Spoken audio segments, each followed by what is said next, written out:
Subscribe कीजिए education planet YouTube channel को और बेल आइकन को दबाइए लेटेस्ट एजुकेशन और टेक वीडियोस सबसे पहले देखने के लिए।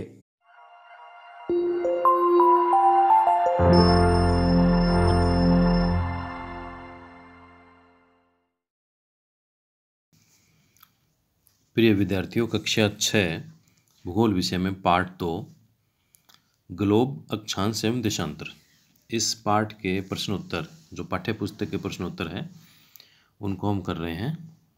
पहला प्रश्न हम प्रारंभ करते हैं। प्रश्न नंबर 1, पृथ्वी का सही आकार क्या है? तो इसका उत्तर होगा हमारी पृथ्वी पूर्ण रूप से गोलाकार नहीं है। यह उत्तरी और दक्षिणी ध्रुवों पर थोड़ी चपटी तथा मध्य में थोड़ी उभरी हुई है। यह एक अंडाकार आकृति की है। प्रश्न नंबर 2, ग्लोब क्या है? इसका उत्तर होगा पृथ्वी के आकार को समझने के लिए जिस प्रतिरूप, जिस मॉडल का प्रयोग किया जाता है उसे ग्लोब कहा जाता है। ग्लोब पर देशों, महाद्वीपों तथा महासागरों को दर्शाया गया है। प्रश्न नंबर 3, कर्क रेखा का अक्षांशीय मान क्या है? उत्तर होगा कर्क रेखा का अक्षांशीय मान 23.5 डिग्री उत्तरी अक्षांश है। 23 सही 1/2 डिग्री। अगला प्रश्न है, पृथ्वी के 3 ताप कटिबंध कौन से हैं? तो इसका उत्तर होगा पृथ्वी के 3 ताप कटिबंध निम्नलिखित है। पहला उष्ण कटिबंध, दूसरा शीतोष्ण कटिबंध और तीसरा शीत कटिबंध। अगला प्रश्न है, अक्षांश व देशांतर रेखाएं क्या है?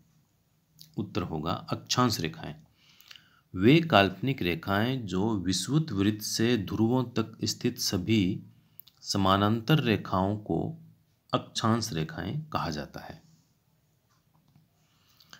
देशांतर रेखाएं ग्लोब पर उत्तर से दक्षिण की ओर खींची गई काल्पनिक रेखाओं को देशांतर रेखा कहा जाता है। अगला प्रश्न है, उष्मा की सबसे अधिक मात्रा उष्ण कटिबंध क्यों प्राप्त करते हैं?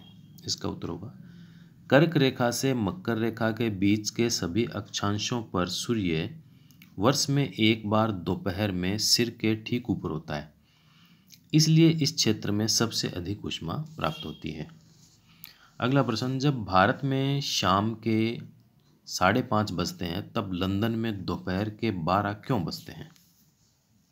उत्तर होगा भारत ग्रीनविच के पूर्व में 82.5 डिग्री पर स्थित है तथा भारत का समय लंदन से 5 घंटे 30 मिनट आगे है।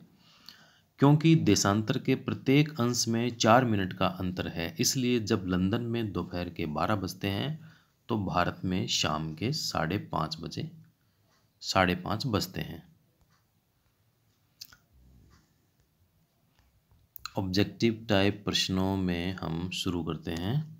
पहला प्रश्न, प्रमुख याम्योत्तर का मान है 90 डिग्री, 0 डिग्री या 60 डिग्री? तो इसका उत्तर होगा 0 डिग्री।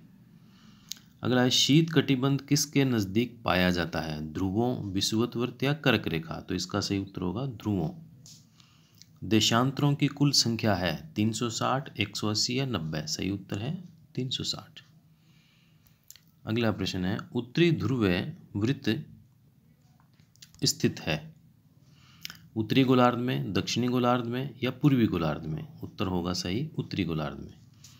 ग्रिड किसका जाल है? क अक्षांश समानांतर रेखाओं और देशांतरीय याम्योत्तरों का, या कर्क रेखा एवं मकर रेखा का, या उत्तरी ध्रुव एवं दक्षिणी ध्रुव का? तो सही उत्तर होगा अक्षांश रेखाओं एवं देशांतरीय याम्योत्तरों का। आगे जो प्रश्न है उसमें हमें खाली स्थान भरने हैं। तो खाली स्थान के लिए पहला है, मकर रेखा खाली स्थान पर स्थित है। तो सही उत्तर आएगा 23.5 डिग्री दक्षिणी अक्षांश, ये यहाँ भरना है। भारत का मानक याम्योत्तर है 82.5 डिग्री पूर्व, ये यहाँ आएगा। 0 डिग्री याम्योत्तर को के नाम से जाना जाता है। प्रधान मध्याह्न रेखा, ये यहाँ भरा जाएगा। और चौथा है देशांतरों के बीच की दूरी खालिस्तान की तरफ घटती जाती है। तो सही उत्तर होगा ध्रुवों की तरफ घटती जाती है। पांचवा, दक्षिणी ध्रुव वृत्त खालिस्तान गोलार्ध में स्थित है। तो यहाँ आएगा दक्षिणी ध्रुव वृत्त दक्षिणी गोलार्ध में स्थित है। तो ये 1, 2, 3, 4, 5 खालिस्तान है और नीचे उत्तर भी इनके 1, 2, 3, 4, 5 क्रमांक लगा के दिए हुए हैं। तो यहाँ से आप इसमें सीधे भर सकते हैं। फिर इसका एक अंतिम प्रश्न है, पृथ्वी के अक्ष विषुवत कर्क रेखा व मकर रेखा उत्तर ध्रुव वृत्त तथा दक्षिण ध्रुव वृत्त को दर्शाते हुए चित्र बनाइए। तो आपके पाठ्य पुस्तक में एक ये बहुत ही सुंदर चित्र दिया हुआ है, इसी का एक छोटे रूप में चित्र बनाया गया है। तो इसी प्रकार का चित्र आप बनाएंगे और रंग भर सकते हैं तो रंग भरिए, और जहाँ जिसमें जो लिखा हुआ है उसी प्रकार से नामांकित करते हुए चित्र को आप इसमें बना लीजिए।